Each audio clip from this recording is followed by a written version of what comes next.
Most people think clarity is a personality trait. Like some people are just born with it. They wake up, they see the world cleanly, they know exactly what to do, and they do it. And then there's everyone else, living inside a fog of second-guessing and half-finished decisions, and that specific exhaustion that comes not from doing too much, but from thinking too much without ever actually landing anywhere. That's not a personality difference. That's a skill gap. And like every skill gap, it has a solution. Machiavelli understood something about the human mind that most modern productivity gurus are still trying to reverse engineer with morning routines and journaling prompts. He understood that unclear thinking is almost never about intelligence. It's almost always about incentives. People think foggily because fog protects them. Ambiguity is comfortable. If you never fully commit to a direction, you never fully fail in one. If you never decide clearly, you never have to own the consequences of a clear decision. The fog isn't a malfunction, it's a defense mechanism. And until you understand that, you'll keep trying to think your way out of a problem that isn't actually cognitive. It's psychological. This video is about dismantling that fog permanently, using the same framework that one of history's most precise strategic minds developed over a lifetime of watching people succeed and fail at the highest possible stakes. Not theory, not abstraction. The actual mechanics of clear thought, beautiful execution, and what it genuinely looks like to win without it costing you everything in the process. Let's get into it. The first thing Machiavelli would tell you is this: define the real problem, not the presenting problem. Almost everything people struggle with in their thinking is that they're solving the wrong problem with tremendous effort and focus. They're optimizing the wrong variable. They're fighting the wrong battle. They're so deep in the weeds of what appears to be the issue that they've completely lost sight of what's actually driving it underneath. Machiavelli saw this constantly in the political arena. A ruler would pour resources into suppressing a rebellion, never stopping to ask why the rebellion existed in the first place. He'd win the battle and lose the next 5 because the root cause was never touched. The presenting problem was the uprising. The real problem was that the population felt unseen, unheard, and economically strangled. Crush the uprising without addressing those things, and you haven't solved anything. You've just reset the clock on the same explosion. In your own life, this looks like treating anxiety with distraction instead of asking what the anxiety is actually signaling. It looks like working harder inside a career that was never right for you instead of asking whether the career itself is the problem. It looks like having the same argument with the same person in slightly different words every few months because neither of you has identified what's actually being disputed underneath the surface argument. Clear thinking begins with the discipline to stop at the presenting problem and ask what's below this. Not once, sometimes 3 or 4 levels down before you hit the thing that actually matters. The second principle: separate what you can control from what you cannot, and never mix the two piles. This sounds simple. It is not practiced simply. Machiavelli's concept of fortuna, which we touched on in the last exploration of his work, goes much deeper than just timing and luck. It was his way of drawing an absolute line between the domain of your agency and the domain of circumstance. And he was ruthlessly insistent that confusing those two domains was the single most common source of both bad strategy and personal misery. When you spend mental energy on things outside your control, you're not just wasting that energy. You're actively degrading your capacity to deploy it where it could actually matter. It's like pouring water through a sieve and then wondering why you're thirsty. The water was real. The effort was real. The result was nothing because the container had holes in it. This is why clear thinkers appear almost unnervingly calm in situations that unravel everyone else. It's not that they feel less. It's that they've done the sort of instantaneous triage that most people never learn to do. They've asked, what here is mine to influence? They've identified it precisely, and they've directed everything toward that and released everything else. not as a spiritual practice, as a strategic one. The mental habit to build is this. Every time something goes wrong or threatens to, before you react, ask two questions. What part of this is within my actual influence, and what part of this is not? Then deal ruthlessly with the first pile and let go of the second one completely. Not because letting go is virtuous, but because holding on to it is expensive and pointless. The third thing Machiavelli understood about clear thinking is that most decisions aren't actually hard. They feel hard because of emotional static. There's usually a moment, if you're honest with yourself, where you already know what the right call is. You know which person you need to have the difficult conversation with.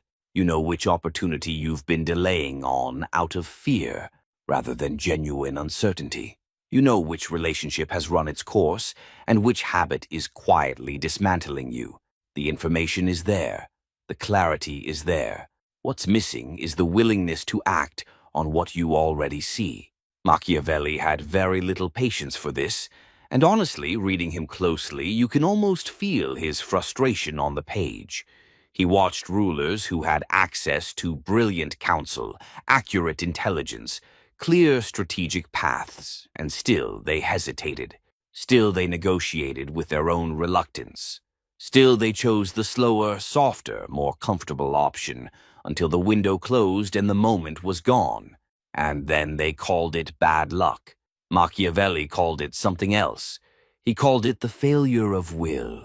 And he separated it cleanly from the failure of intelligence because he'd seen too many intelligent people fail from it to pretend the two were connected. Building clarity in your decision-making is partly about gathering better information, yes. But more fundamentally, it's about developing the tolerance for the discomfort that comes with seeing clearly and acting on what you see even when that action is frightening, even when it costs something, even when it would be genuinely easier not to. Before we go further, I need to say something, and I'm going to say it straight. YouTube recently stripped away every way I could monetize my work because they like to reward flashy cuts and dopamine hits over anything that actually makes you think. So I left. Not completely, but the real work, the slow, methodical, raw version of everything I do here, lives on Patreon now, where no algorithm decides what's too honest to show you, where I don't have to make philosophy suitable for an insurance ad. So click the link in the description or the pinned comment and join the movement. Let's get back to the video. Now, thinking clearly is one thing. Execution is an entirely different conversation. Machiavelli would make a distinction here that most modern productivity thinking still hasn't fully caught up with. He would say that poor execution almost never comes from laziness. It comes from divided attention, which is a different problem requiring a different solution. The prince, who is trying to manage 12 simultaneous priorities, executes all 12 of them badly. The prince who identifies the 2 or 3 things that will actually move the needle and then brings his full force to bear on those things specifically. That prince executes beautifully, not because he's working harder, because he's working in a way that is structurally capable of producing results. 12 half-committed efforts don't add up to 12 results. They add up to 12 sources of drag on each other. This is something I think gets genuinely overlooked in conversations about productivity and execution. We talk about time management, we talk about discipline, we talk about habits, all of which matter. But underneath all of it is the more fundamental question of concentration. Of genuine, sustained, almost uncomfortable concentration on the thing that matters most right now. Not the thing that feels most urgent, not the thing someone else says is most important. The thing that, if executed well, changes the most. Machiavelli's most effective rulers were always characterized by a kind of single-mindedness that made people around them slightly uncomfortable. They didn't scatter. They didn't dabble. They picked the outcome they needed and they drove toward it with everything they had until it was done. Then they picked the next one. Beautiful execution also requires what Machiavelli described as the ability to adapt your method without abandoning your objective. This is subtle, but it's crucial. He observed that many leaders failed not because their goals were wrong, but because they fell in love with a specific method of achieving those goals and couldn't release it when circumstances changed. The goal remained valid. The path to it had shifted, but they kept walking the original path because they'd invested so much in it that abandoning it felt like admitting failure. It isn't failure, it's intelligence. The objective is the fixed point. Everything else, the strategy, the tactics, the specific approach, all of that is negotiable and should be renegotiated constantly based on what reality is actually showing you. The people who execute most beautifully are almost always the most willing to completely change how they're doing something while remaining absolutely clear on why they're doing it. That combination, total flexibility on method, total clarity on objective, is rare.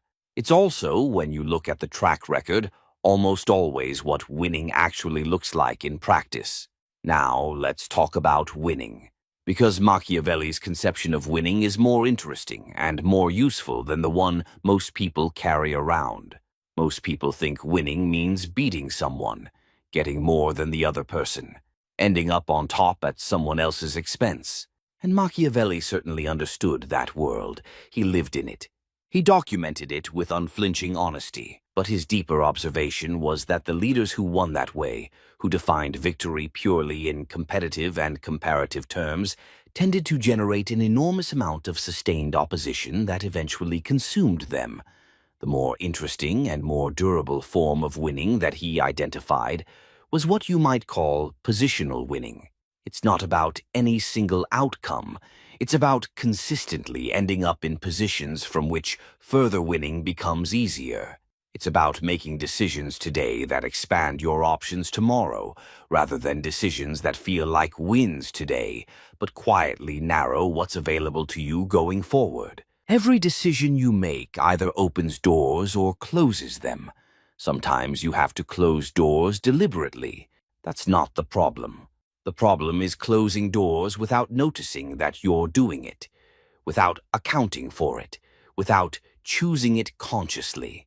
The 10 steps ahead thinker, the clear thinker, the beautiful executor, they are constantly asking not just will this work, but what does this make available afterward? What position does this put me in for the next decision? Is this a win that generates more wins, or a win that quietly sets up the next loss? Machiavelli watched the same pattern repeat across decades of Italian political history. A ruler would achieve something significant, and then, in the celebration of that achievement, make several careless decisions that slowly eroded the position the achievement had created. The winning was real. The retention of the win was almost never managed with the same seriousness as the pursuit of it.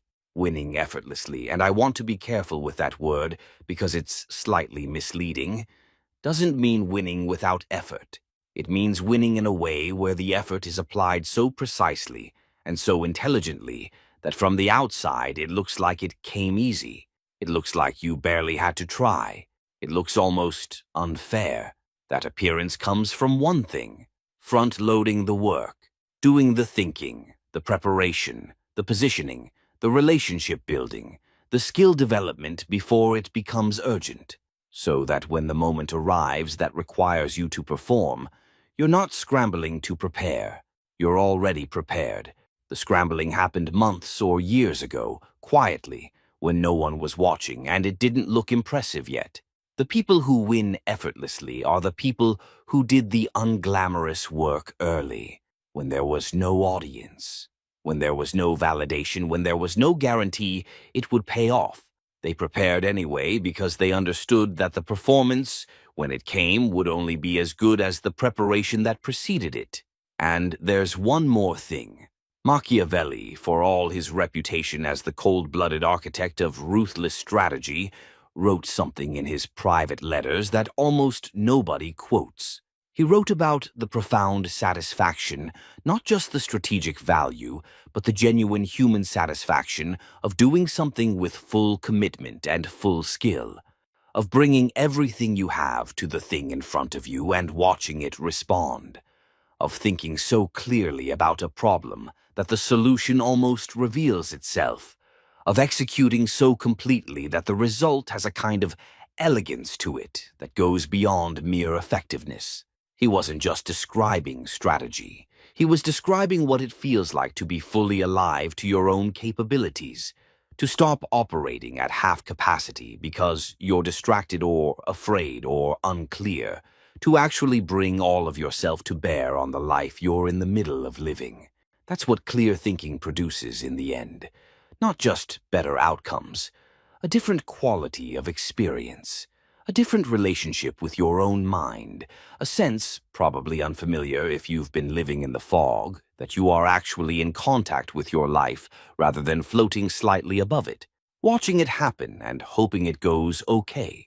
Machiavelli built his entire framework on one foundational belief: that the examined, disciplined, strategically directed mind is not just more powerful than the undisciplined one. It is more alive. It sees more, feels more, experiences more, because it is actually present to reality rather than buffered from it by comfortable illusions and unconsidered habits. Think clearly, not perfectly, clearly. Execute beautifully, not effortlessly in the beginning, beautifully, and win in a way that compounds, not in a way that merely satisfies. The fog is a choice. So is what's on the other side of it. Here's where most people stop reading Machiavelli and start misquoting him.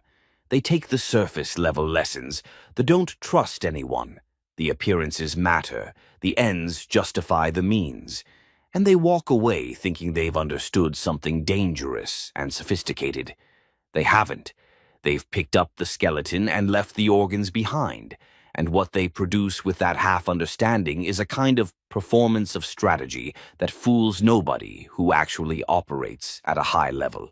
The deeper layer of Machiavelli's thinking, the part that takes longer to sit with, is about internal architecture, not tactics, not moves. The actual structure of how a disciplined mind is built from the inside out, and why that internal structure is what determines everything visible on the outside. Let's go there. There's a concept Machiavelli returns to repeatedly that translators have always struggled with because it doesn't map cleanly onto any single English word. The Italian is virtù, not virtue in the moral sense, something closer to force of character. Directed capability, the quality of a person who has brought their own nature under enough discipline that they can deploy themselves precisely, the way a master craftsman deploys a tool, without waste, without hesitation, without the internal friction that bleeds most people of half their potential before they even begin. Virtù is not talent. Plenty of talented people have none of it. It's not intelligence either. Same reason. It is the specific quality of having done enough internal work that your outer actions are no longer constantly fighting your inner resistance. You think and then you act cleanly, without the long negotiation in between that exhausts most people and costs them days and weeks and years across the span of a life. The reason this matters for clear thinking specifically is that unclear thinking is almost always the symptom of that internal friction. When you're in conflict with yourself about what you value, when your stated priorities don't match your actual behavior, when you're pursuing goals that belong to someone else's definition of success, the thinking becomes muddy because the foundation underneath it is unstable. You can't build a clear structure on a shaky base, no matter how hard you try. Machiavelli's most capable rulers were always the ones who knew themselves with uncomfortable honesty, not the ones with the most flattering self-image, the ones with the most accurate one. They knew their weaknesses not as shameful secrets, but as operational data. They knew where they needed support, where they were prone to error, where their judgment historically went soft. And they designed around those things the way an architect designs around the natural limitations of a site rather than pretending those limitations don't exist. That's a form of clarity that has nothing to do with information or analysis. It's the clarity that comes from a settled, honest relationship with your own nature. Then there's the question of what Machiavelli called the capacity to read the room at scale. He wasn't talking about social sensitivity in the way we use that phrase today. He was talking about something harder and more demanding, the ability to see a situation as it actually is, rather than as you need it to be. Most people walk into rooms, into negotiations, into relationships, and they read what confirms what they already believe. They filter reality through hope or fear or ego, and they come away with a picture that is fundamentally distorted by their own needs. The clear thinker walks into the same room and does something different. They temporarily suspend what they want to be true and ask, what is actually true? They look for the signal that contradicts their existing assumption. They pay most attention to the thing that doesn't fit the pattern they expected, because that's where the real information is. The things that confirm what you already believe teach you nothing. The things that contradict it, if you can tolerate sitting with them, teach you everything. This is genuinely uncomfortable to practice. It requires a kind of ego flexibility that goes against some pretty deep human instincts. But the people who develop it become almost frighteningly accurate in their assessments of situations and people, because they're actually seeing what's there rather than what they brought with them. Machiavelli's version of beautiful execution was always characterized by a kind of totality of presence. When he was advising on a campaign, the campaign had his complete mind. Not most of it, all of it. The ability to bring your complete attention to the thing in front of you, without the background noise of everything else competing for that attention, is becoming rarer and therefore more valuable almost by the month. And the people who can do it, who can genuinely close the door on everything else and be fully inside the problem they're working on, produce work and results that are qualitatively different from what fragmented attention can ever generate. Not just more efficient, different in kind. There's a level of insight and quality that only becomes accessible when you're fully present to something, and it's simply not available any other way. The final thing worth sitting with is what winning actually does to you over time, and whether the version of winning you're chasing is making you more of what you want to be or quietly less. Machiavelli watched men achieve enormous power and become diminished by it. Not because power corrupts in some abstract sense, but because they had never defined winning in terms that included who they were becoming in the process of pursuing it.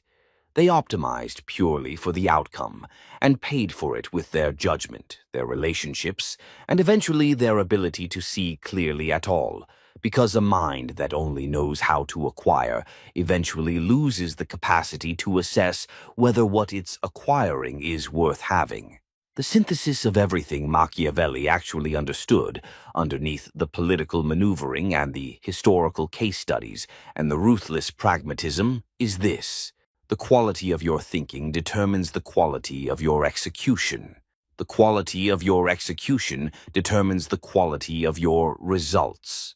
And the quality of your results over a long enough timeline is simply the quality of your life made visible. There's no shortcut that bypasses the thinking. There's no execution strategy that compensates for fundamental clarity about what you're executing toward and why. And there's no version of winning that sustains itself without an ongoing, honest, slightly uncomfortable examination of whether you're building something real or just accumulating noise that feels like progress. Machiavelli did his deepest thinking in exile, stripped of everything external, left with nothing but the quality of his own mind as a resource. What he found there was enough to last 5 centuries. The question isn't whether your mind is capable of that quality. It is.